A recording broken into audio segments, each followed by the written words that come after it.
Tolerators. This is To All the Men I've Tolerated Before with Natalie, the show where my guest and I chat about the ways misogyny ruins the workforce as well as everyday life. I'm pleased to introduce you to a new friend, Kathy Bakken. She is one of the hosts of the podcast Cinemondo, where her and her team react to movie trailers and do movie reviews. I messed up my own notes and more. And sometimes interviews with cool filmmakers. That's right. And sometimes interviews. You literally do everything movies, which is awesome. I've always been obsessed. Obsessed with films. Even as a little kid, it was all about movies. My parents took me to, marathons. As little kids, we would go to, spaghetti westerns with Clint Eastwood marathon. We'd be there for 6 hours, and we would sleep, and we'd wake up, and we'd be Clint Eastwood, and we'd go to eat something, and be Clint Eastwood, and that's been my whole life, so I am now completely obsessed with movies. My dad was supposed to do something similar in Tombstone with Val Kilmer. Like, you watch the movie and Val Kilmer's with you. And he's just like, this was the pivotal moment of my career. And I was like, Willow was the pivotal moment of your career, Val Kilmer. That's when you were hottest. He was pretty hot in Top Gun. He was pretty hot in Top Gun. But his hair was very short. But Tom Cruise ruins that, so. That's true. And I think because we moved around a lot as kids. Yeah.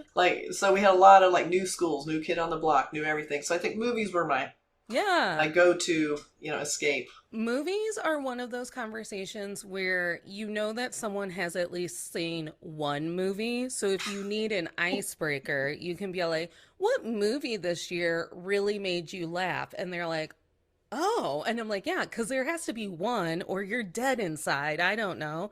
It could be Shrek. See, my problem is I laugh at movies that are inappropriate for laughing. Did you see the new Texas Chainsaw? It was hilarious. And everybody's like, what's wrong with you? You're a sick person. I don't know if you've seen the trailer for Bodies. Mm-hmm.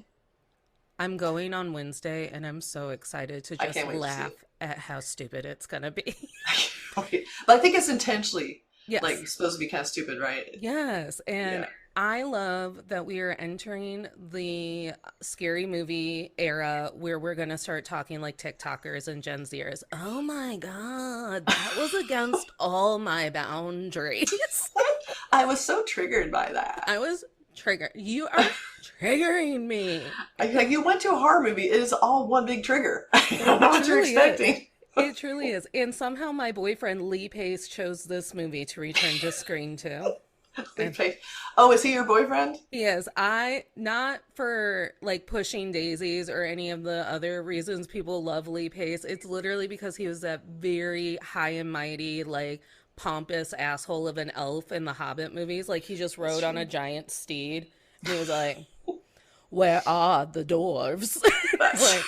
That's so funny. See, I worked on Pushing Daisies. Oh my gosh. So I did there's the photo shoots with Lee Pace, and he was always so sweet, and he's so adorable. See, that's mine. When it comes to guys, I like him a little bit more nerdy and adorable versus the big steed. So I loved him in that because he was so dorky. He somehow very nice person. Managed to look down at all of us from even though he couldn't see us. I'm like, why am I being judged by the big elf man? But it was so theatrical and so out of his wheelhouse because he is dorky. Yes. I'm like, what did they do to Lee Pace? And then I would watch outtakes of him just trying to be kind on the Hobbit set, and people are like, that's not your brand. Yeah, no, don't do that. Don't do that. And see, I keep holding on to Pushing Daisies because I'm obsessed with Brian Fuller, everything he does. Yeah. So I want to keep Lee Pace there, so when I see him in things where he's not the dork in Pushing Daisies, I'm very disoriented by that. Poor Pushing Daisies only got that one season, even though it was beautiful. Writer's strike ruined it. Lost all momentum. Writer's strike ruined so many things. I could do an entire podcast on all that we lost during the writer's strike, which was very needed. People need to be paid, but Lost also got ruined. I was just going to say, another one of my jobs that I worked on that was my baby. And I was obsessed with Lost. And when that happened, and the big gap, when that happened. And then when it came back, I'm like, okay, maybe it's just me, maybe it's expectations, but is it not quite as good as it was? And then was at it. I tried not to hold on to that thought, and then I think that was the downturn. Oh my God, we've kind of touched on it. I'm a normie. I'm not in the business. People call me a public figure now, and I'm like, who? Me? Okay. You are a star. I'm a star. And, but what is your job on set? Can you go into the basics of it for all of the other people who are also normies?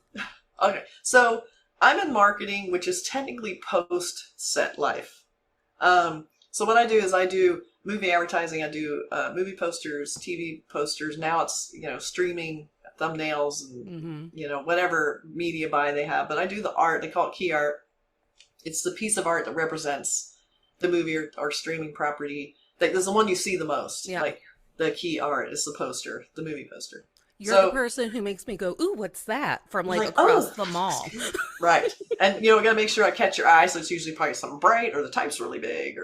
But we have to think about those things. So not really on set per se, but sometimes we are. Like depending on where the project is happening. Like when you're working on TV, it's usually a really short turnaround. So they're usually filming while you're working on it. So you do get to go on the set. You do get to interact with the cast while they're shooting, which means usually you get 5 minutes per person. If it's an on-set shoot, you don't get any time. No. So if it's post, you're less likely to get the talent, but then they also have time on their hands. So it's like then they'll have a shoot for movies. That usually happens with movies because they'll shoot it and then there'll be this big gap between when the shooting ended and when marketing starts. So they'll maybe have a shoot and bring people back in and they had to put them in a little wardrobe and do the hair. And everybody's usually really cranky because they feel like it's yesterday. And so they don't want to do that. So we do that, and sometimes that's on the set. Like I got to actually tour the Men in Black set when it came out, when we were working on that. And that was really fun. I was like, wow, I'm in Men in Black. But I didn't really know what it was then until it came out. I'm like, oh, that's where I was. Another pivotal movie of my childhood. I think I had the Men in Black soundtrack. I know that I had Get Jiggy With It on my Walkman. So that's one of my big claims to fame is I did the movie posters for that. I did the two big heads, Yes. Other people. But it's funny to think when you see a poster, there is a little designer who's sitting in front of their computer working on that. There's like usually a person's name attached to each poster you see. Now, granted, there's still someone does the logos, maybe someone separate, or someone does the finishing, and then there's a copyright, and there's a whole team. But ultimately, it is one art director's idea and vision that gets developed. So you see, like I know the guy, a coworker of mine, Rigel, did the key art for Men in Black, and I did the 2 character cell posters. So now I know. Now you know the 3 people that worked on the 2 people that worked on it for 3 posters. See, because I live in the Midwest, unfortunately, and I think that's what like small town folks. They're like, "What do you mean someone's got to take that picture? They don't just screenshot it from the movie." No, no. Sometimes, like I worked on Fifth Element, so Fifth Element was an unusual. This is sort of earlier in the day too, where they weren't really paying attention to what you were going to have to do with marketing, even though they've been doing it since the beginning of moving pictures. Yeah. So that movie, Luc Besson was super secretive, super tight-fisted about anything getting out from this movie. So we had to go to his Malibu rental and sit down with him and look at pictures from the movie, and then we had to memorize them. And then go back to work and try and make a poster from pictures we looked at last week. And then he eventually ended up pulling screenshots from the film for the poster because we didn't like it. None of the photography really worked because it's usually from the film, like the unit called unit when they shoot on the set. A lot of times it's like no one's looking at camera. Usually everyone's looking off because they're actually performing. Unless you do a special shoot, which they did not for this movie, you don't get people looking at camera or even doing good lighting that's consistent. So we ended up, if you look at the poster, you'll see everyone looks a little different. It's all from the movie, and the lighting's all different. Everybody had a different shot. So that's what we did. That's what you did. You pieced it together like a jigsaw. You just made it. Exactly. Number one, I can't wait to take this background story about the Fifth Element to my father. So once again, he'll validate my life choices. I tried to do it when Burke told me that he was like friends with the Phoenixes as a child. I was like, Dad. And my dad was like, what's your job again? And I'm like, meeting people who know Jeff Goldblum. That's my job now. That's a one thing. I really want to meet Jeff Goldblum. I have not worked on anything he's worked on. I'm like, why is this not happening all my time? It's frustrating. It's really frustrating. I did get to meet William Shatner, so that was one of my top. And that was cool. And he was super sweet. He was like a grandpa. He was very sweet. I think like William Shatner, and I think it happened because we almost had William. No, I tried to push for them to do the Star Trek William Shatner experience at the theater that I was working at, where you watch one of the movies and then Shat comes out and he does a little chat. And I was like, I go, this is his prime because he's now just like leaned into being William Shatner. So Like, he's great. like, this is who I am, I guess. I don't know. They made me. I'll keep making money off this as long Right. as I can. I'll do Travelocity commercials with that Kaylee Kuko, that cute girl from The Big Bang. Exactly. Is now on the flight attendant. Yeah. Oh my gosh, that show. But I love, so we watched The Fifth Element a lot when we were kids, and my Yeah, so sister and good. I were at Gen Con saying multi-pass Multipass. with our like lanyard.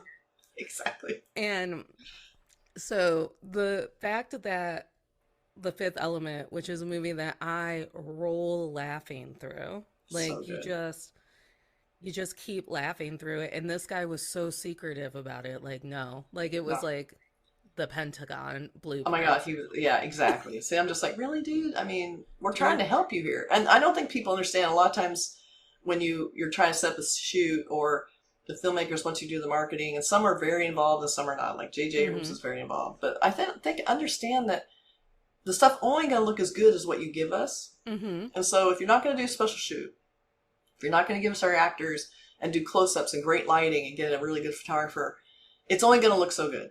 And so Yeah. when they get frustrated by their images or they don't see anything that they approve or they like their pictures, which comes out a lot, a lot of actors have kill rights where they can like just kill a photo you're using in Mm-hmm. the poster. You're not going to get anything good. So you got to give us something. Give You it have to to give us us. something. Come And then, so I remember the moment, and it was in adulthood where I had to come to face with like, oh my God, even if this movie is bad, someone somewhere thought that it was going to be really good. on. And it was when at the end of The Disaster Artist, I'm crying because Tommy Wiseau feels bad about The Room. And I'm crying. And I had listened to Greg Sestero read me that book on Audible, and I was like prepared for the movie, but I'm crying because like James Franco looks wistfully as people are laughing at his like life's work, and I'm like, oh my God, Tommy Wiseau thought that movie was good, and he's surprised. And There are a lot of people that think they're good yeah. And that I are not. told Greg Sestero that when I got to meet him in Cincinnati. I was like, how dare you make me feel something about For that Tommy guy. Wiseau? He goes, you know what? I'm glad I got you, though. I was like, They got you. See, that's what's so funny. They actually made a movie about a movie that was so terrible everyone hates the person, everyone involved, yet they made another film about it. What? yeah. How? Hollywood. And him and the The reason hell? I got to meet Greg Sestero is because I went to another Greg and Tommy collaboration. It was called Best Friends, but the R was in parentheses, so it was really Best Fiends. And Get it it? was a two-parter. Oh my God. So I went because I love The Room. I've always loved The Room and the lore that surrounds it. And I looked Greg Sestero right in the face, and I was like, number one, I don't like James Franco, and it turns out I was valid in that. And number two, you made me cry about Tommy Wiseau, which is what a headspace to be What in. the hell? And I It's asked very confusing. Right. I asked him, I go, so was Tommy convinced that this movie was going to be good? No one told him? Like, I hate when no one tells you. Yeah. No one will ever tell you. No one. No one. Not till later. And the thing is, every movie that comes out, think of all the jobs and all the people and Mm-hmm. everyone working their butts off trying to make it good. And then you have the whole marketing department, everyone trying to make it look good and sell it to people. And then the on-air people do trailers or they have to do promos. And like, there's a whole machine. Yeah. And then the movie comes out and it gets completely trashed and it bombs. And you're thinking, all this time and effort, all these people, all this time, like someone looked at the script and said, this is good. Someone said, let's pick this director. And they said, yeah, let's do these actors. Yeah. And it's weird how you can get consistently good people that can still make bad stuff. Oh, yeah. And they always, when they're doing marketing, it's always, we gotta get it perfectly right. Like there's so much nitpicking for every little image, every poster, the type's too big, the type's too small, should it be green, should it be blue, all of this. And then it will still bomb. You're like, you guys see, this stuff doesn't matter. It's like sometimes the little tiny tweak that you do to this art can make a difference between maybe 10 more people seeing it. Maybe. Yep. But it's still not going to save or either sell a film if someone really wants to see it. That's why I'm always a big proponent of go to bad movies and have fun at the bad movie. Like, don't read reviews anymore. Just show up and whatever happens, happens. My favorite bad movie to support and uplift is Grease 2. I will go to the grave saying that Grease 2 is a good movie. No way, man. Not doing it. No way. You cannot convince me. It's a good movie. No. All those costume changes during Girl for All Seasons. There was Come on. that. Cool Rider. I think Cool Rider was like one of my sexual awakenings. I'm like, what's happening on that ladder? Okay. See, I you're right about some things though, is that like some movies just, they don't deserve the hate because they're smaller. They maybe they weren't this big lofty sell. They didn't have all this to prove. Where you have, the thing that makes me angry is when a movie has no excuse to be bad. Yeah. Like, I thought The Black Tower, the Idris Elba based on Stephen King, there was no reason that needed to be bad. They had a great series of novels. They had Idris Elba. They had, eventually, was it Ron Howard? Yeah. I think so, yeah. So they ended up with him. Not a terrible filmmaker. No. Ron Howard's been around forever. So why would you not start a series of novels from the first novel? For some reason, they pick it up in the middle. Like, the most... You don't even know what's at stake. Worthless. So those are the movies that make me angry, because that's a movie that had no reason to be bad. They had years and years to figure this out. And the first book is great. It's that kind of like cool, kind of Western, kind of retro, Tarantino kind of thing. Why? Someone got lazy. Someone was like, we're going to pull a George Lucas and we're going to start this story from the middle. In the middle. But we're not going to do like a theme song that tells you the rest of the story in like a caption right beforehand. We're just going to like literally start this movie in the middle of a sentence. You're just going to throw you in there and you figure it out. And at that point, you're like, I do not give a shit about this movie. Yeah. It's not good. I am one of those people where if you forget to talk to me through the movie, I take a Marvel movie nap. Like, if the fighting gets to be too long, I'm like, it's time for my Marvel nap. These movies are 3 hours long. Oh my God. So bad. But yeah, Thor, Love and Thunder, the best Thor movie. It kept me awake because those goats kept shrieking every 3 minutes, and I laughed every time. I'm like, this bit has gotten me 15 times during this movie. You cannot go wrong with this shrieking goat. With a shrieking goat. You can't. No, it's per genius. Okay, so back to the misogyny of it all. Oh yeah, sorry, we're not supposed to just talk about movies. This feels like an episode of my show. Right. We did talk about capitalism. Sometimes when like smaller movies don't have the money behind them, then they just get lost in the sea of, like, we just talked about it on our Now and Then episode of Still Comfy. Like, I have this like succinct memory of this Devon Sawa movie called Wild America with Kodiak Bears that no one has ever seen. And Jules she goes, I don't know what blockbuster came out that weekend, but Devon Sawa just said why Wild America wasn't a better movie. And I'm like, honestly, it's like Devon Sawa and Jonathan Taylor Thomas are taking a camping trip. They're going to go see Kodiak Bears. I don't know. What the hell? Right. They go to a cave of sleeping bears and they're just like rolling on one of those cameras that you have to crank. Why didn't this movie succeed? Why? Teenage heartthrob Devon Sawa was in it. And I think a Lawrence brother. I've never confirmed that. But so we talked about capitalism. Capitalism ruins fucking everything. It does. And I like little movies that make it are really cool to me. And that's why I think horror movies are the perfect example of that, because you do not need to spend a lot of money on horror. In fact, it is better if you don't. Well, if it's a small budget horror, it's always better. So we talked about this when we covered Mamma Mia too, is I'm so tired, and it's also because I worked in theater, I'm so tired of the fans of movies and musicals and all of that, like just getting like real pompous about the fun ones. Like, everyone talks shit on Mamma Mia in the theater world. And I'm like, I was like, ABBA is a great time. And they put Colin Firth in sequins for me. Like, I go, no one's paying attention to this movie. I was like, it could have been 2 hours of Meryl Streep just standing in front of the Mediterranean, singing all of ABBA's songs. And I would have been like, this is a great movie. Everybody. Now, see, I have to say, okay, so far you have defied all movie fan things for me. Okay, I feel like I have seen every movie in the world, right? You just named 3 movies that mean something to you that I have never seen. I have not seen Grease 2. I have not seen the Devon Sawa movie. I have not seen Mamma Mia. And I see everything. I am amazed that you're able to come up with 3 movies I haven't seen. That's fine. I've never seen Dune And I won't go see The Batman with Rob Pat because I don't like the way his voice sounds, and that movie is also 4 hours long. I know, it's 3 hours of, yeah, well, the problem with there's so many problems with Batman, but the problem with that Batman is he's not really Batman. He's just basically a detective wearing a weird outfit, and everybody just he comes in the room and goes, oh, there's a clue, and they go, why is he in here? I don't know. So it's basically Batman.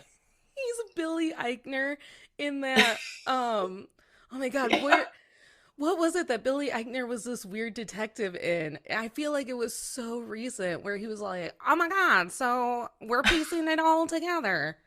That was basically it. Yeah. Now I can't remember. I think it was the Bill Clinton FX show. Oh, right. American Crime Story. Like, all of a sudden, Billy Eichner's there, and even though it's the 90s, he's a detective from 1933, and I'm like, what is Billy Eichner doing? And who thought of that? Apparently, he was a real dude that was a part of the impeachment process.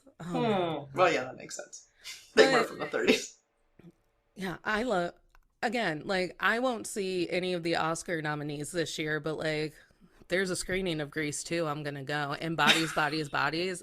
From the moment that trailer dropped, I was like, I can't fucking wait. I know, I can't wait. Slashers are my favorite, absolute favorite. I love anything slasher, and I like parodies of slashers. I like comedy horror slashers. I like really hardcore or horrible extreme anything slashers. I love it because it has to do with killing jocks. Yeah, and cheerleaders. I love that. I want that. I'm watching the new Pretty Little Liars Original Sin, and I was like, oh, this is how this show should have gone forever. Fuck you, ABC Family. Why didn't they just start with this? Why didn't they? Because Pretty Little Liars ruined ABC Family. Those Pretty Little Liars started to get naked, and they were like, we have to change the name of this channel. Yes. And now they didn't want it just to be for kids. That was a marketing decision. I remember when that was happening. Oh, yeah. So tell me what the professional landscape in your career is like for women who are working in the film industry. All right. So today there have been inroads. There's definitely a genuine effort to want to improve the amount of women who are in the industry who are working in whether it's marketing or on set. And there have been a huge leaps and bounds on hiring more women. Mm-hmm. Problem is they hire them at lower level a lot more, but the higher up you get, the less and less you see women. Yeah. So C-suite is still a man's purview mostly, but we are getting there. We're trying. But it's definitely, when I watched Mad Men, and that was set in the 60s, 70s, that did not feel that different, sadly, than it felt like being in advertising in the last, 15, 20 years. Right. So I saw that, I'm like, yeah, that sounds about right. So I'm watching it, and there's so many elements of like how women were treated and just the microaggressions of like even just like interrupting them or not inviting them to a meeting or whatever it is the men were meeting on. Now, nowadays, it's Zoom meetings, and I think that inevitably I am probably the only woman in the room for about 60% of the calls. And then sometimes it's all women because it's probably something that's, female-oriented. Oh, it was the Barbie movie. Yeah. Which I'm living for leaks of photos of the Barbie movie. So if you personally really take those. I'm hoping I get to work on that. I'm still waiting to see. So while there's been advancement, I'm still like one of the only female creative directors in our industry of, entertainment marketing. Mm-hmm. There aren't that many. And, in my company is very diverse. A lot of women, a lot of minorities. It's really, really, right now, the company's great.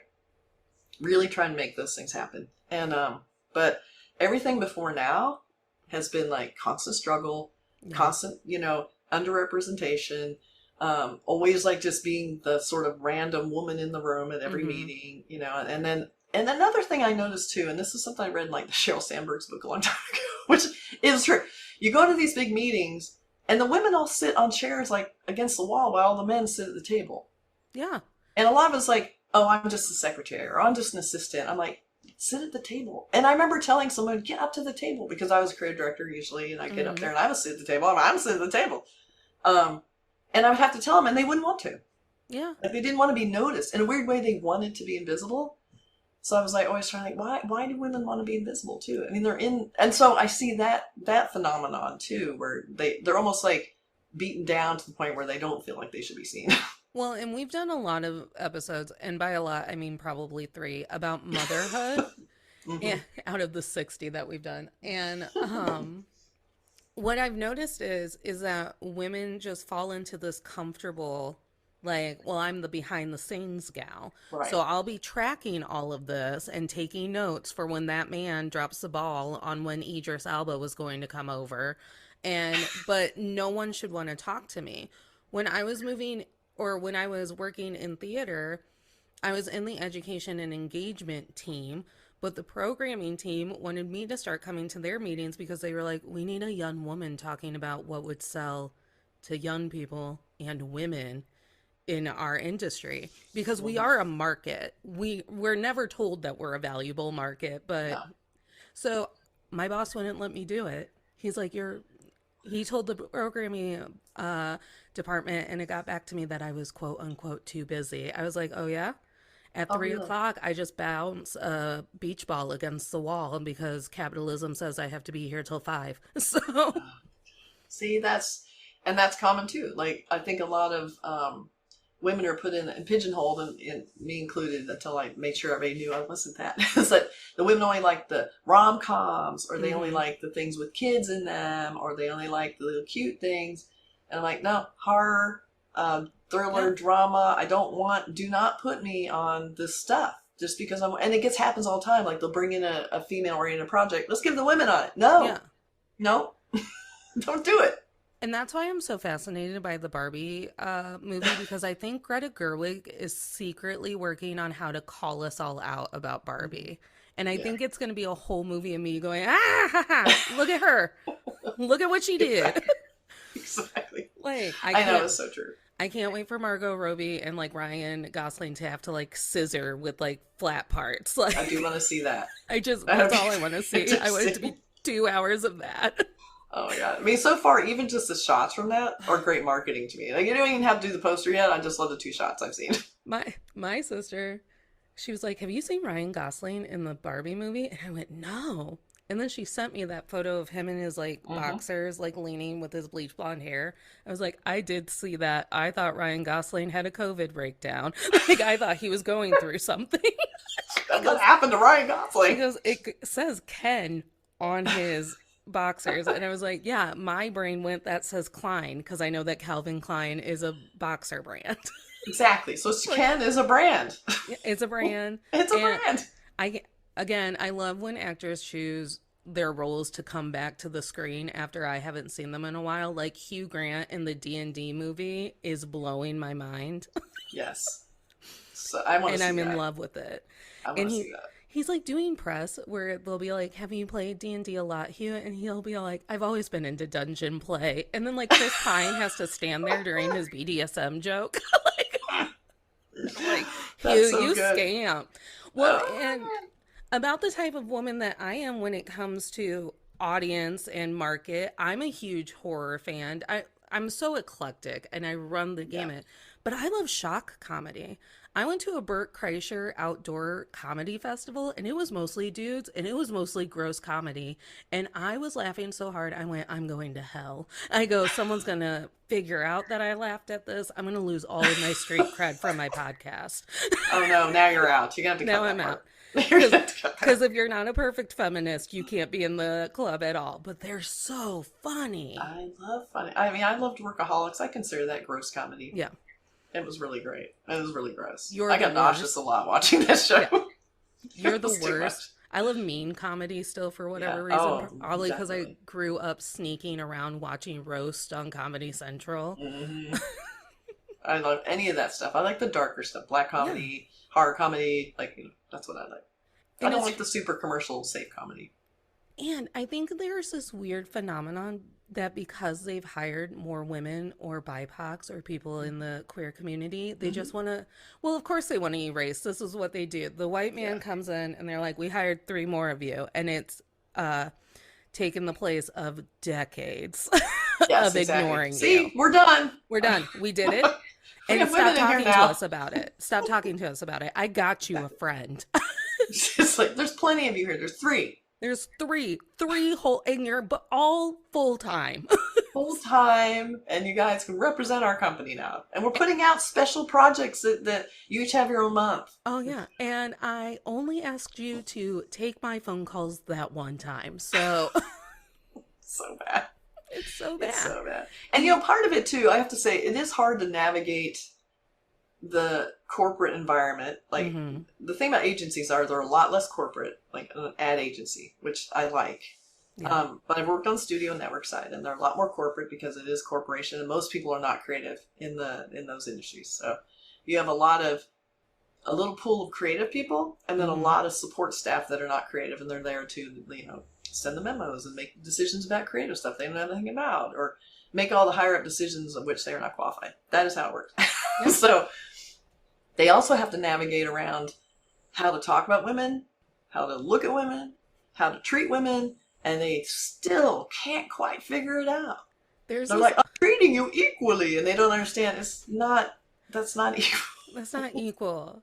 You don't understand. So there's a lot of microaggression. I don't even know they're doing it. Like, there's the cutting women off. There's the, like I said, forgetting about inviting women to meetings. Not, telling them can you go take notes on this? Kind of like those kind of things. I think it's automatic. Yeah. There's a lot of that. And again, there's this article that's floating around Instagram that I've sent to 18 people, and I've also gotten it back from 20 more people, where this man psychologist wrote something in Psychology Today about the downfall of the heterosexual white man. And he's like, white heterosexual men are having a harder time getting dates as women up their standards more and more. And I'm like, yes. Is there something about men maybe improving themselves once in a while? And that's always, isn't that always the narrative where it's like, it was always our fault to begin with because we were complaining, and then we expected a nice environment, which I think plays out in Mad Men when Peggy tries to not play the game. Don Draper's like, what, you just thought we'd be nice to you because you're in the skirt? Yes. That's exactly right. I know, it's so true. And you get that. And people are sort of trying. Yeah. But then there's almost a little tiny hint of resentment behind it. And they don't want to have to be nice. And they don't want to have to figure out a different way to be pleasant to, a woman instead of a man. And they don't want to have to hold back on their disgusting jokes or saying things like, you can clean my office. I actually had this toxic boss who told a black woman who was an art director to go clean his office. And she was like, excuse me? What? And everybody just sat there stunned when this happened. And I was like, what? So that was just a teeny tiny example of the kind of and he goes, I was just kidding. I'm like, that wasn't, but when you were putting that in your head and you thought this will be funny, did you really think it was going to be funny when you were joking about it? Yeah, I'm going to shoot out a joke about all of my rooted subconscious prejudice and just see if it lands. And if it doesn't, I'll just say, oh, I was just kidding. Right. So that happens a lot. The just kidding. Oh, I hate the just kidding. I hate I didn't know that would be offensive. It's weaponized ignorance. You're so sensitive. It's on you. Don't be so sensitive. What? I didn't even mean to grab your ass that hard. Stop. And I think that's part of the problem too. They thought that we would stop complaining if they stopped groping us and assaulting us in the workplace. They're like, what? Well, I'm not assaulting you. Right. I haven't brought up your boobs once this meeting. And then we're like, okay, that was step one. So gold star on the chore chart. Step one.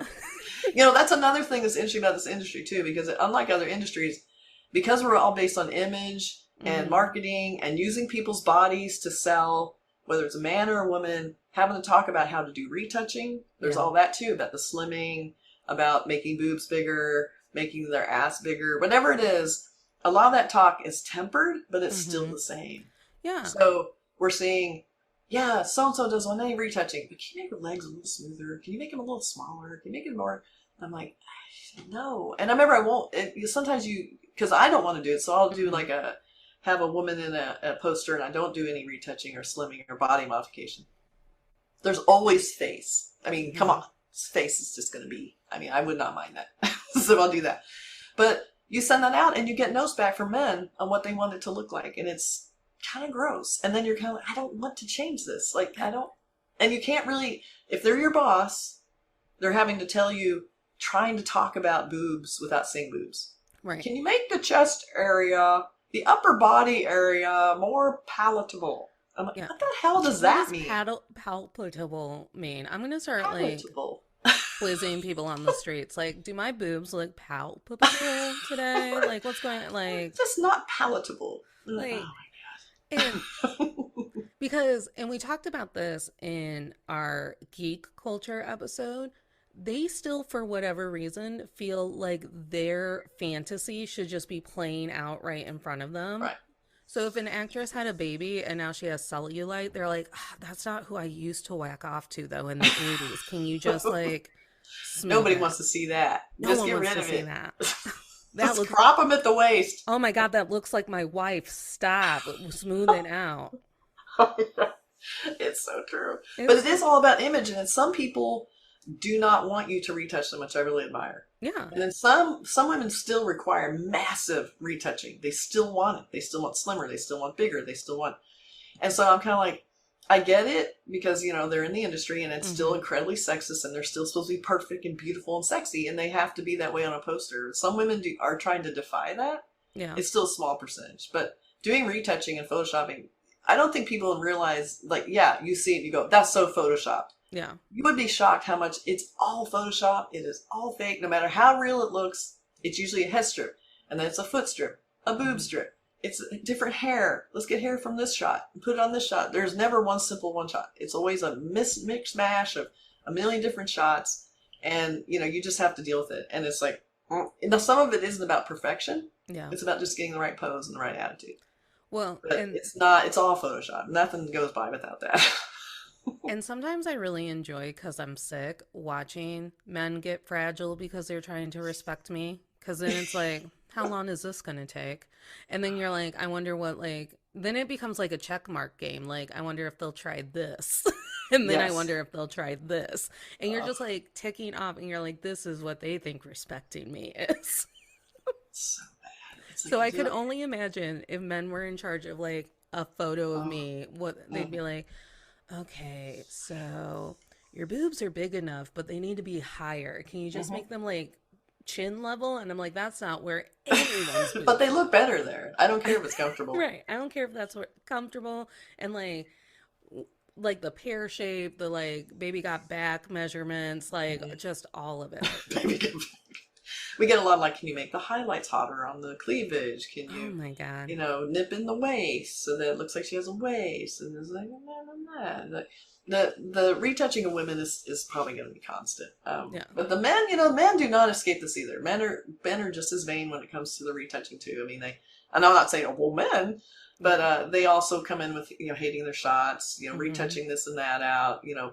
Not nearly as much as women, but they still want to like, can you make this muscle pop a little more? Yeah. Can you make my legs look longer? Can you know, there's still a lot of that. I don't blame them. Hey, why not?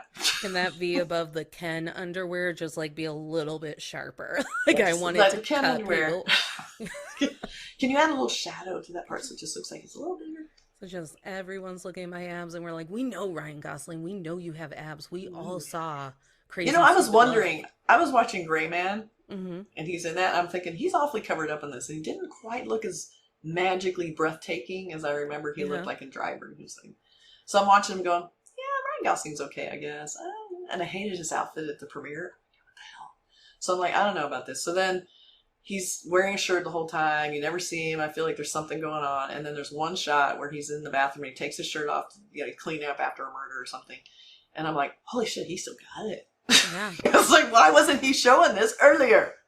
Honestly. So there I am, objectifying him. My favorite bit on Galaxy Quest was when Tim Allen had to have his shirt torn off the entire, like every fight that they had, and Alan Rickman would call him out on it. Like, I see that your shirt is off again. I love that. It was so good.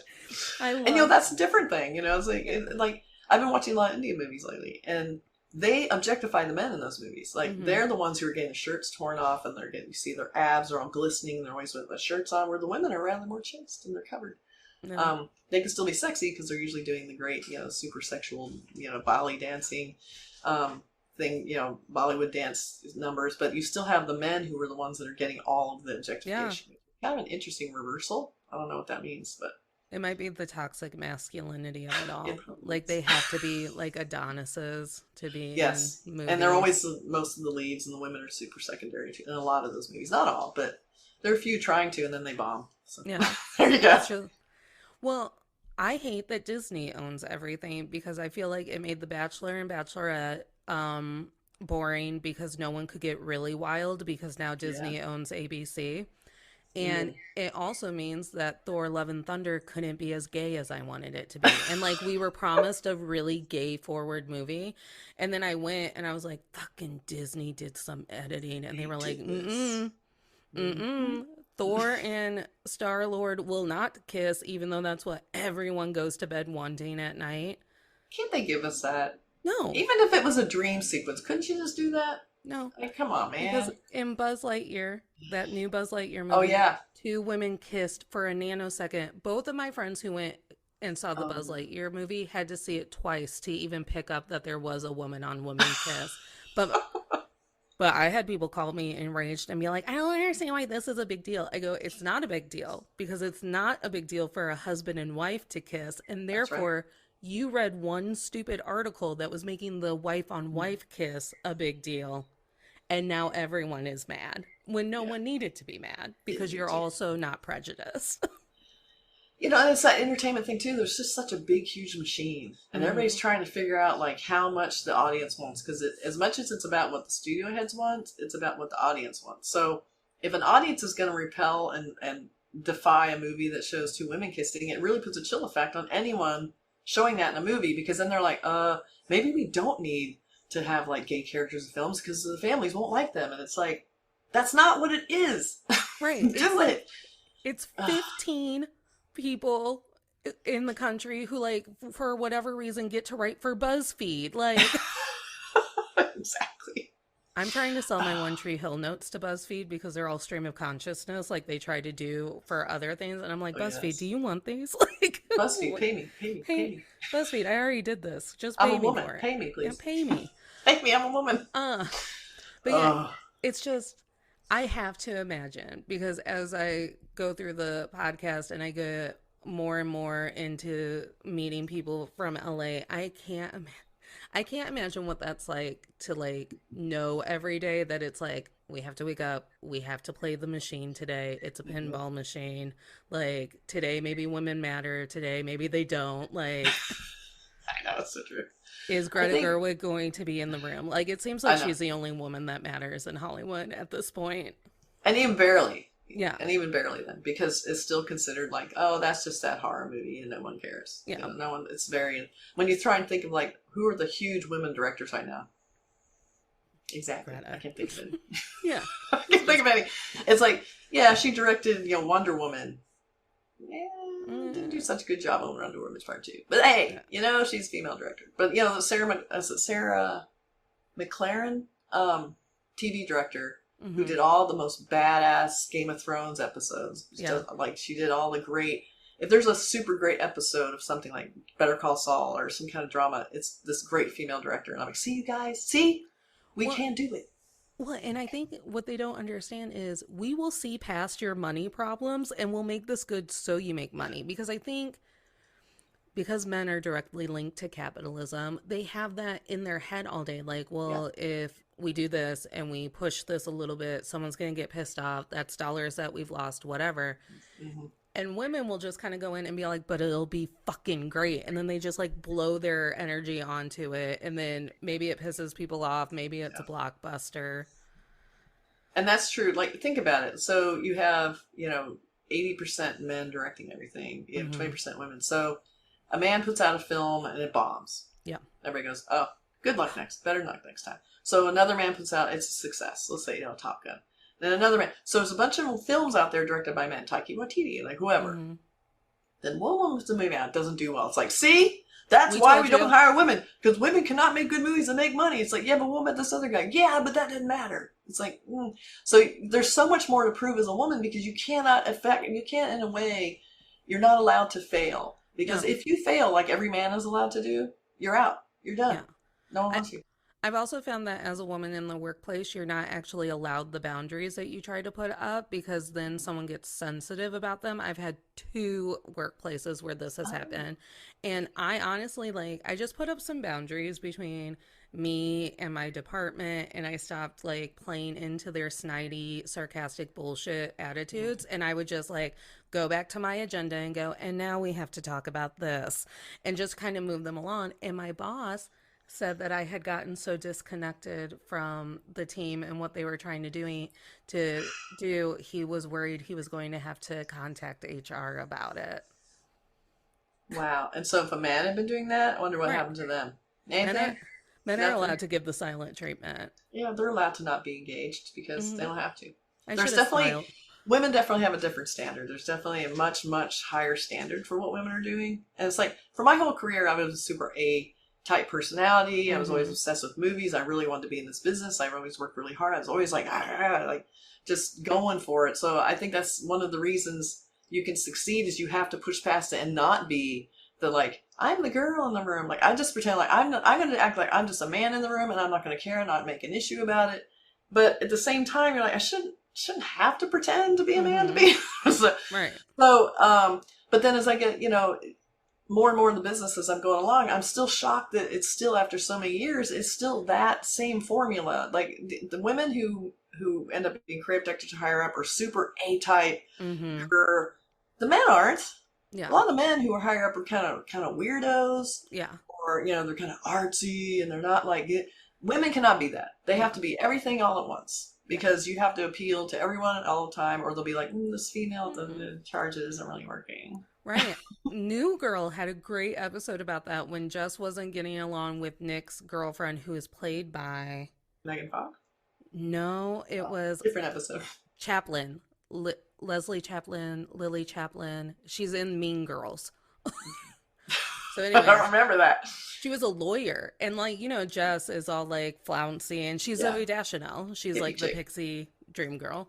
Yeah. And then Nick's dating this lawyer who doesn't craft, isn't fun, doesn't like ice cream or whatever. But they have this really great, really great conversation in the bathroom where she's like, I'm a lawyer. I don't get to eat ice cream on my lunch break. Like the men that are in my office would tear me alive if I knitted on my lunch break. Right. Like I don't get to do that. You have to be not offended by the bad jokes. You have to be not offended by the coarse language. You have to just play along. You just have to, and I hate giving that advice because then that feels like nothing's changed. But then again, nothing has, but not really. And so, to succeed, you can't be too overly sensitive because also nobody wants a complainer. You have to pick your battles. You have to go in going, I get it. People are off balance. They don't know what to do with women in the workplace. What's happening now? What's going on? But you almost just have to ignore the noise. And then I know it sounds terrible to say just be really good at your job. You just have to really, really be good at your job because you have to be twice as good as men. Yeah. So you're having to compete with the sexism of it in general and also compete with other women who are also trying to get into these tiny, minimal slots that are available. So it really is, my friend goes, you're so bossy, you're so A-type, you're always in a hurry, you're always getting, I'm like, well, I have to be. Right. It's part of the job. I have to make 15% less than you do, but also do 15% more with my day than you do. Exactly. So, and you just have to. It's just reality. And, they're not going to just give you the job because you're a woman. And you have to get in there and you do have to prove yourself to be as good at or better than a man because that's just the landscape. And it's still sexist landscape, especially in entertainment. And here we are being told that we have to be better, that we have to be doing more. But then when you're doing more or whatever, you still just have that toxic byline of, oh, but you fit the, woman category. So we have our one woman on our team. Congrats, it got to be you. We pulled your name out of the lottery. Exactly. Hunger Games style, and you were chosen. May the odds and you be survived. Ever in your favor. You did very well. You survived this terrible, terrible environment. But again, I want to say too that people are trying, and there is improvement. It's just trying to get women moved up to the top. And also, women are they're not their best friends either. Like because it's so limited. There's a lot of competition, and that brings out the bad side from everyone, man or woman. So. A lot of women don't want to help women inside their own agencies or in their corporate environments, because that could cost them their slot, tiny little extra slot that they had that was anointed to them. It's like, so I never felt supported by other women in the industry ever.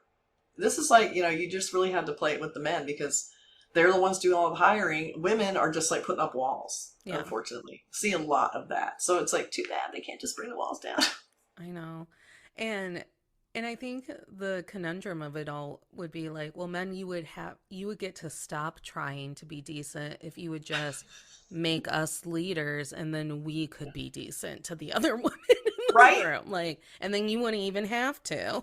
Exactly. And then there's that, that testosterone driven, like sort of, what do you call it? Like goalpost of what you're supposed to be versus like, as women run things, they're like more about keeping it humane, keeping it sane, being efficient, instead of like just doing more and more and more and more and make it harder. And there's just like a competition.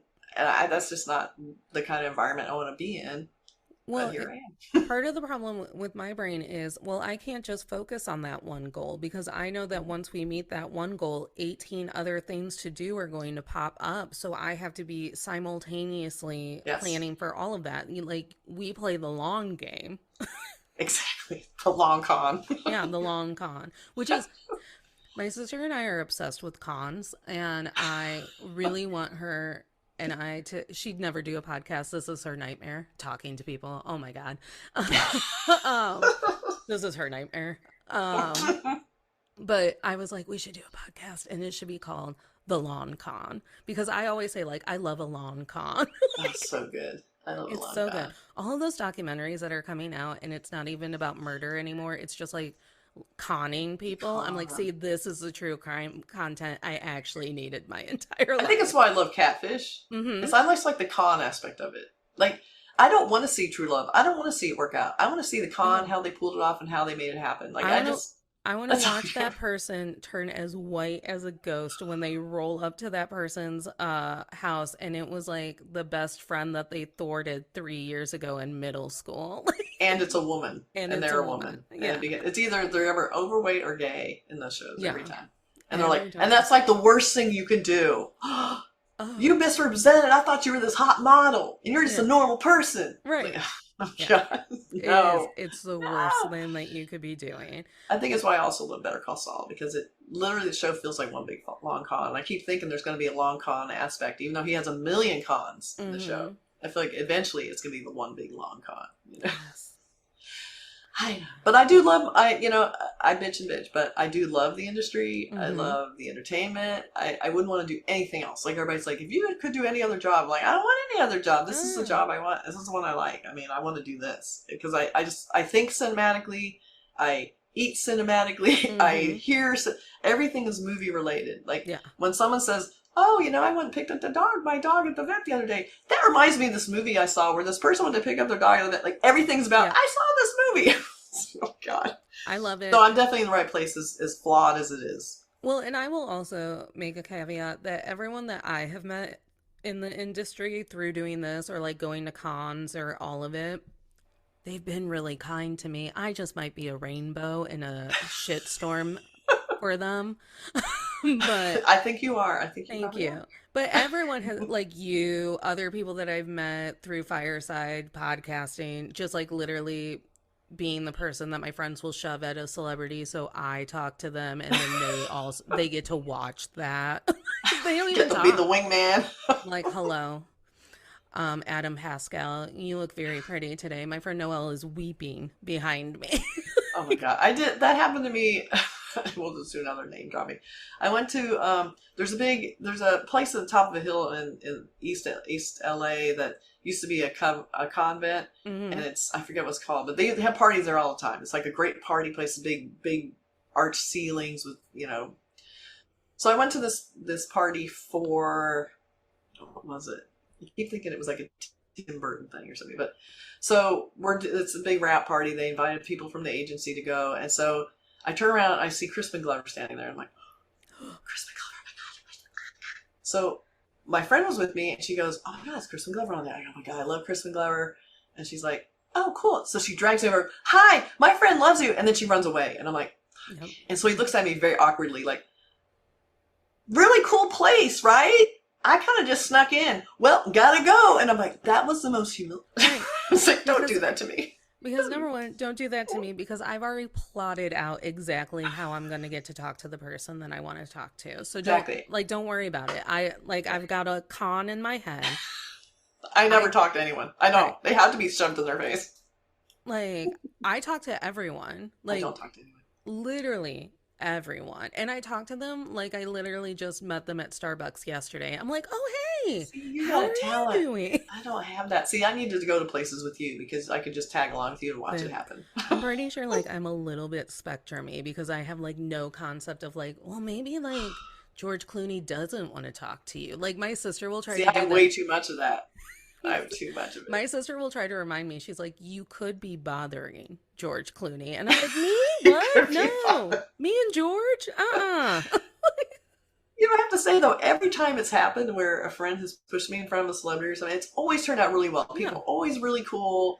And they're always like the creepiest people that, you know, that they play on screen that are the nicest people. Like we met Walton Goggins at this diner one time. My friend goes, what's wrong? I'm like, no, I don't want to go up there. And she drags me up there. Hi.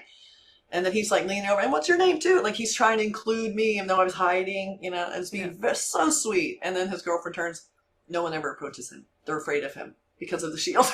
Because of the shield. Yeah. My party trick to getting to talk to talented people. Yes, please tell me the trick. I'll tell everyone the trick. Tell me the trick. You have to have a very specific way that you've loved their work. It's not enough to tell Chris Colfer that you loved Glee and that you were obsessed and you were tricked by Ryan Murphy one more time. Like I met Chris Colfer in a bookstore at our mall. He was signing he wrote a children's book series. And I went up and I was like, I love this book.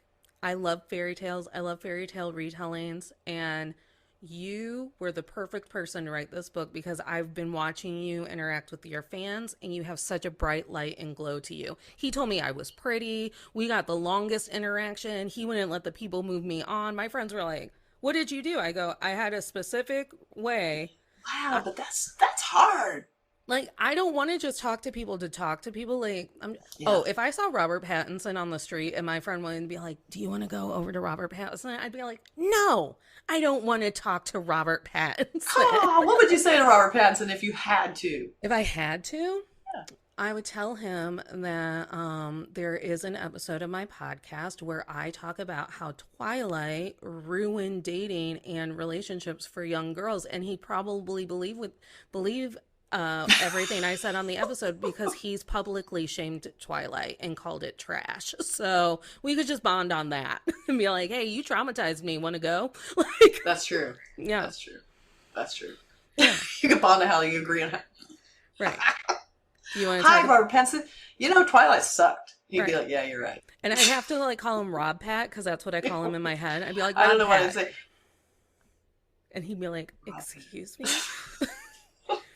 Excuse me? He'd be like, Kristen I love it. Stewart. All my friends call me that. Kristen Stewart, another one I would never want to talk to. I don't care how cool she's gotten. I don't care that she got to play Diana. She cannot act. She makes sad sack faces at a camera and they pay her for it. That is so mean to say about a woman. Listen, one time one of my very smart... She's very photogenic. Yes, she is.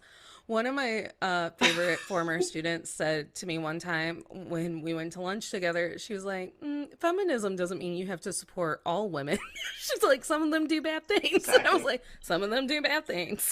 Some women are trash. Right. That's truly it's equality, is that we all get to be trash. Like, people can be trash, people can be wonderful, people can have bad days where they're trash. It's all relative. But I find Kristen Stewart boring, and I don't think she'd have anything fun to talk about. However, John Heder from Napoleon Dynamite would talk to him for days. Oh, that's funny. Yeah, he would be fun to talk to, I think. Yeah. Some people look like they would be fun to talk to. Yeah. I got to ask him a question through work because I took my mom for her birthday to the Napoleon Dynamite event where they do the movie, and then like him, Pedro, Uncle Rico, my actual favorite character in that movie, do a panel discussion. And I worked there. So like people knew that I would have a good question and that I would bitch at Monday at work if no one handed me a mic to ask a question during the Q&A. Like I'm dangerous. Oh But boy. I'm raising my hand and my mom went, "What could you even have to tell them?" And I'm like, "Oh." Watch I go, me. "Watch me." And I got up and I asked them, I was like, if you had to choose where each one of your characters was now and in one way that they had grown into the person that they needed to be, what would it be? And John Heater went, "Damn, that's a good one." I was like, "See, my question's the See? favorite of the evening." That's how it's done, people. See, Mom? See? Moms, they just don't support us. No. Mom, do you see? Greg Sestero let me cut his merch line. Like, some guy was trying to talk to Oh, him, and he saw me in line, and because he and I had bantered through the Q&A because I can't not ask things, he, like, good. walked away from that guy in the middle of his sentence and came over, and he was like, "What do you want?" And I was like, "I want one of those t-shirts." And I was like, "But I can wait through the line." He goes, "No, I'm going to go get your t-shirt." I'm like, "Oh, Greg Sestero is taking care of my order for me." It's like, don't worry, people. He'll be back. He's taking care of my anger request. Guys, don't. Jeez, that's amazing. Well, That's the opposite of me. I'm like shy, hiding behind things. Don't want to say anything. no, I somehow You'd make a good team. Yeah, I somehow subconsciously prep for days on how to talk to people. I'm like, and this is how they changed your life, because I love media and I love talent. Yeah. And because I was in high school, when I was in high school, I had no idea that I was talented. I just hung around talented people and I learned how talented people like to socialize and engage and whatever. And I was always that periphery person going to your plays and hyping you up and whatnot. So Right. it made me That's the perfect fan. You are the perfect fan. Thank I love you. that. I'm just like awkward and want to. I'm a behind the scenes person. Yeah. Well, we need I do you, the marketing. I'm not in front of the camera unless it's my podcast, and then I would hate the camera. But I still have to do it. Well, we got to wrap up because it's like mid-afternoon where you are. You have a whole life and a day ahead of you, and and I might be heating up ravioli in the microwave for my dinner. Maybe. But I've heard a rumor that that's happening. yeah, it's just Your going to be kitty Chef needs you. Boyardee. Yeah. Another nap. But we have two traditions on To All the Men I've Tolerated Before. We impart a lesson onto the audience, and then we hope some things for the future. So, being a woman in your industry and having to like live that Mad Men lifestyle, what do you think I guess you kind of said a lesson, which was kind of to silence the noise and just do your work. But is there another lesson that you would want to impart on the audience? I think it's like, and I don't know if this is how I get through it. You just gotta love it. Yeah. Like, because it makes everything worthwhile. If you're just doing the job because it's a job and you stuck a pin in the map and you're now in marketing and you're like, whatever it is, and you're like, oh, I don't watch TV, I don't like movies. It's like, how can you maintain this terrible industry if you don't love it? So I love it.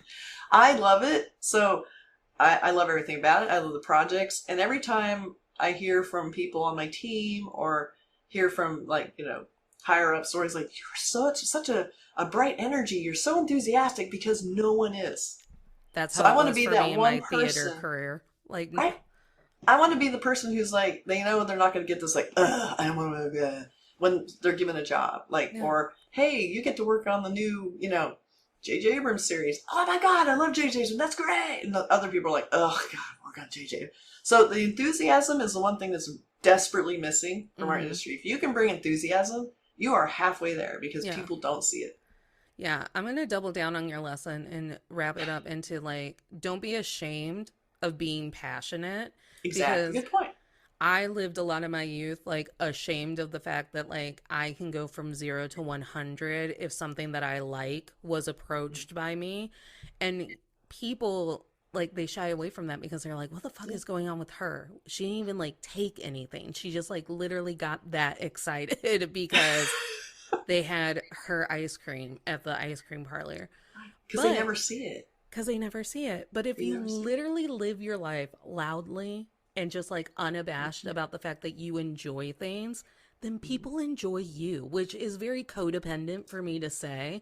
But It's literally, and it's gotten me places. So if you're a person who's like, why haven't I gotten anywhere? And it's like, well, have you tried like just being unabashedly like for whatever the fuck it is you're doing Yes. and loud about it? Yeah. Cynicism is like rampant Mm-hmm. and it's cool. Yeah. So it's like, it's cool to be above it all. It's cool to be cynical. It's cool to be like, oh, I'm so much smarter than everyone in the room. Oh, I'm so much smarter. This project sucks. These people are terrible. This show sucks. It's like, nobody wants to hear it. Nobody appreciates it. Nobody wants it. It's like, sometimes, there are things you don't want to work on. Yeah, I get it. But most of the time, it's like, hey, I am so, look at this job. This is a fantastic, fun job. And I'm always like, why can't we have fun at this job? Like, some people just want it to be miserable. Mm-hmm. They want you to be miserable. They want to be miserable along with them. But I want to do it because it is the coolest job. Yeah. And so that's why I love it. I want it to be cool. I'm happy I'm here. And everybody else who isn't, I don't even know why they're in the business. It's like, why do it? They're satisfying their dad or something. They're living someone else's broken dreams. Like, I don't know what else to do. Right. Okay. I don't know. Right. They met the wrong person at the wrong time, and now they're like, I have to talk to who today? I don't want to. I want to talk to George Clooney today. He's such a whiner.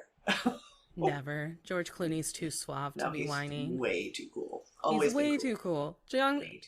George Clooney, like, walked out of the womb too cool to cry. Like, he's like, no, I'll just, like... And that's the job, too. It's like, most of my job's sitting in front of a computer, at my desk, looking at stuff, doing Photoshop. That's my job. But sometimes you get to meet really cool people. You get to meet the talent. You get to meet someone who's, like, cooler than you thought. Or someone who's, like, has some cool stories to tell that, was on a show you used to love. Or, whatever it is. It's still, like, the opportunity for the X factorness of the job is another reason to love it. And they're only going to really appreciate you if you also love it. Yeah. So I used to get made fun of at my theater job because we would get tours. We wouldn't get, like, Idina Menzel wasn't coming to Ohio to revive, like, Elphaba. But I would connect with the cast because I would have to, like, walk them places for our camps and classes and whatnot. And I would talk to them. And then we would keep in touch on Instagram. And I'd be like, oh, Christina got to be, she's doing that role now, but now she's doing it internationally. She got pulled for the international tour. And everyone would look at me like, who? And then I'd remind them what tour she was on. And they'd be like, why? And I was like, I go, and you know what? I reached out to a couple of them during COVID when I was talking about how toxic that job could be on the show. And they remembered who I was. They were like, I remember that moment. They're like, it's moments like that on tour that matter because you're living a hard life. Yeah. Like, yeah, it's true. Yeah. And some of them have dogs. So talk to them because, like, what if you get to see a dog? You get to see dogs. People bring their dogs to photo shoots all the time. You get to see, like, somebody's dog. It's awesome. Yeah. Henry Cavill brings his dog everywhere. It's like it's an emotional support dog. It's his, like, animal. He wants people to talk to the dog so no one talks to him. I know. See, I did a shoot with Judy Greer. I was walking toward the set, and she's walking out of her trailer, and she has her little, like, Chihuahua mix. Mm-hmm. And she puts it down. I'm like, oh my God. Then I can talk to anybody. Yeah. I'm like, oh, your dog. So we're all like, oh yeah, I just rescued her. I take her everywhere with me. So we're sitting in the parking lot just talking about her dog. And it's like, if you have a dog in the mix, I will talk to them. One time, I got to meet the dog that was on the Finding Neverland tour because I'm that cool. And I would stalk press days so I could meet people. And I wanted to meet that dog. You are so good. I'm in the industry and I don't know how to do that shit. And I just, like, waited because here's the thing. Dogs always know that I want to fuck around with them. So I just waited for that dog to make eye contact with me. And then that dog was, like, all over me. Aww. And the radio host who had come out to do press, like, he held my hand. He gave me a kiss on my cheek. Like, he was very sweet because they're well-behaved dogs. They're, Hollywood dogs. Yeah, they're trained. I was talking to his handler about all of this and how she grew up in the business. And when the dog kissed me on the cheek and then held my hand, I heard the radio host whisper behind me, we tried to get him to do that to me for 20 minutes. He wouldn't even look at me. I was like, me and the dog are best friends. They know. Dogs know. Oh my God. Cool. I can't not look at a dog. No, there's a dog all over it. Maybe that's the key. So that's been my lesson. You have to be loud about what you're passionate about. And Don't then, be ashamed of your passion. so my manifestation is that people just always approach the people who they admire, because the people that you admire secretly need to know that they're True. admired. Taylor Tomlinson really hits hard on that in her comedy, where she's like, I love compliments. And I'm like, girl, I will text you every time I go to your show. Like, Oh, that you that's killed very it. cute. Her comedy is always evolving, all of it. Um, That's smart. and they want to know. And the world gets to be a better place if we actually started talking about people's accomplishments instead of how stupid Yes. everything they are Very good. doing is. Yeah, Do the you? dragging and the canceling and the Yeah. constant criticism, and I agree with that. I always want it to be positive. I want to be Yeah. advocate. Like I don't like to see movies and then criticize them. I don't. No. We rarely do that. I don't want to waste my time. Number one, doing an episode about something I hate. Yeah. And I movies are hard. It's hard They to make are movies. hard. It's really hard, and if someone even gets a movie made, that's still a major accomplishment, even if Mhm. it sucks. So Yeah. it's like I feel like I just want people to look for the good in things and not always think about the bad things in things all Is the time. It's just so constant yeah. criticism all the time. Is that your lasting manifestation? Is I like, think hey, so. Is that a name manifestation? yeah. It's well, isn't it something they taught us in like kindergarten? Like, you have to name 3 good things before you can tell me a shitty thing. Like, That's smart, yeah. like name 3 good things before you tell me the book was bad. Like, and, For the movie, the things say it's all up there on the screen. yeah. That's the compliment of saying something you didn't like the movie, but you did what you could. Right. My favorite compliment to give a movie that I didn't enjoy, and I do it for every season of Virgin River, where I'm like, that was shot beautifully. Like, that mountain, you can't get that mountain anywhere else but on Virgin River. Like, because that show could use some work. But I'm And I like, even say that about things I like, so that is a really good one to say, because no matter what, it could still always be true, even in Yeah. a bad movie. yeah, that was just shot beautifully. So Or good. like, sometimes one person will be like a shining star of the bad movie, and I'll be like, that person's comedic timing, you can't get that anywhere else. Like, You're born with that. oh my goodness. But yeah, that was shot beautifully. That was shot beautifully, and that's all up on the screen. Right. And you All did right. it. You And did like, it. You made this movie. You made a movie. and Greg Sestero taught me that about Tommy Wiseau. I've never made a movie, but Tommy Wiseau has made 3, so fuck. I don't Full know. circle. Why So am that's I the making thing. fun of him? And lots of really bad movies are huge Yeah, successes. cult So, you know. classics. Cult Right. The classics. Conjuring, for instance, which I freaking hate. I hate that movie. And it's huge, and I don't know why I hate it so much, but I do. Yeah. What's another big Ghost World? I love Ghost World. I Ghost think World's great. people have a lot of criticism about that one. Rocky Horror Picture didn't do well when it was released, and That's now right. people plan their Halloween around it. Exactly. You just never know. You just I mean, you never hear about, know. like, Stephen King threw Carrie in the trash finally because no book company would buy it.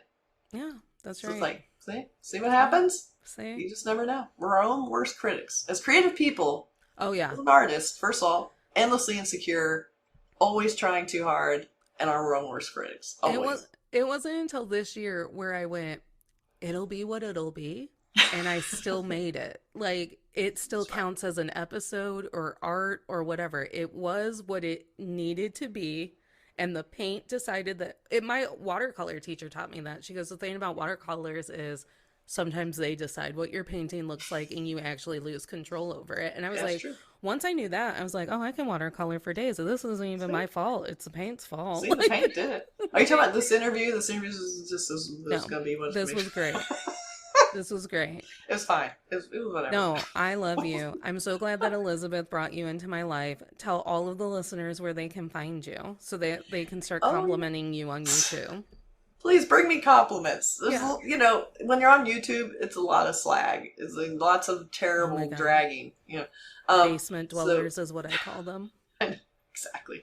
So it's Cinemondo Podcast. So if you Google that, you can find our YouTube channel, which I suggest everyone go to, because that's where everything is. Like, Mhm. our regular audio podcast it's on iTunes and all the places you get the audio podcast. That only comes out about every other week because there's so much more content to make on YouTube that Mhm. we can now only do the audio about every other week, and it's just so much easier to find on YouTube.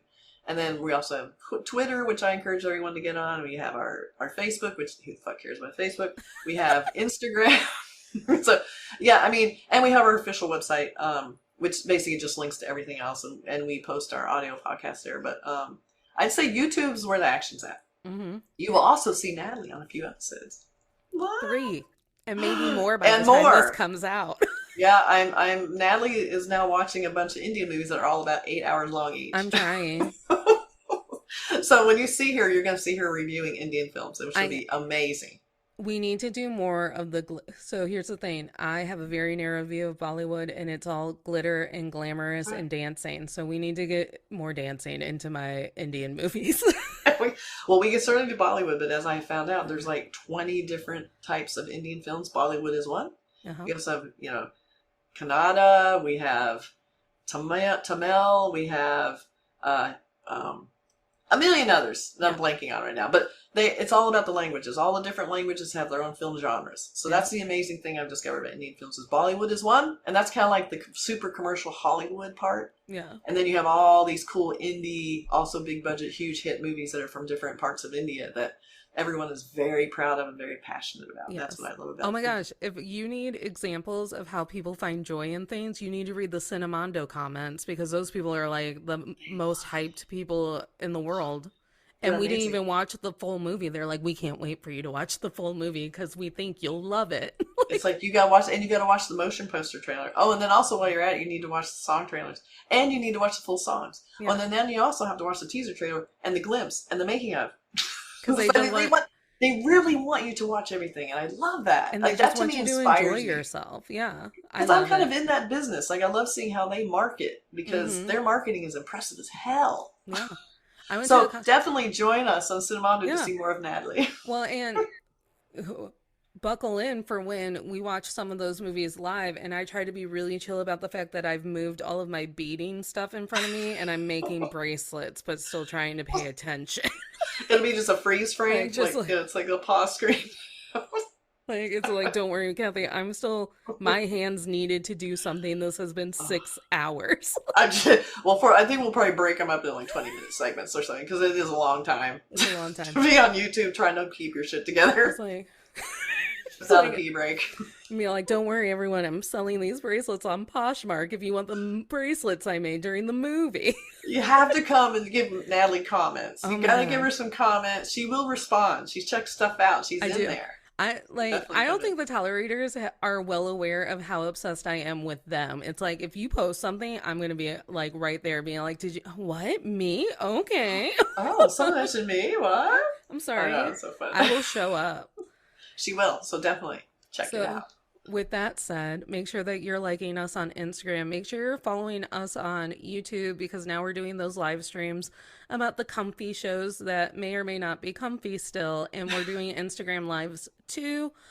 And Patreon is alive and well. And so is merch. So just like blow up the tolerator world. The team tolerator, we need to do a drastic takeover. Definitely. I have things to learn from you, for sure. Oh, okay. And remember, tolerators, you don't have to smile through anything you're tolerating, including a culture and a climate that makes you feel really icky about yourself if you enjoy your work, your movies, or anything about your life. Smiles are for joy. 100%. 100%.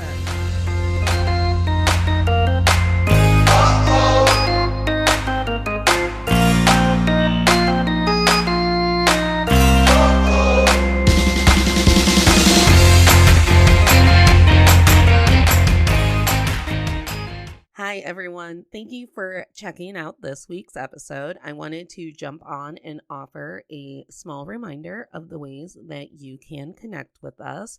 The first way is our socials. So we are Men I've Tolerated Pod on Instagram and Natalie K124 on TikTok, my personal Instagram.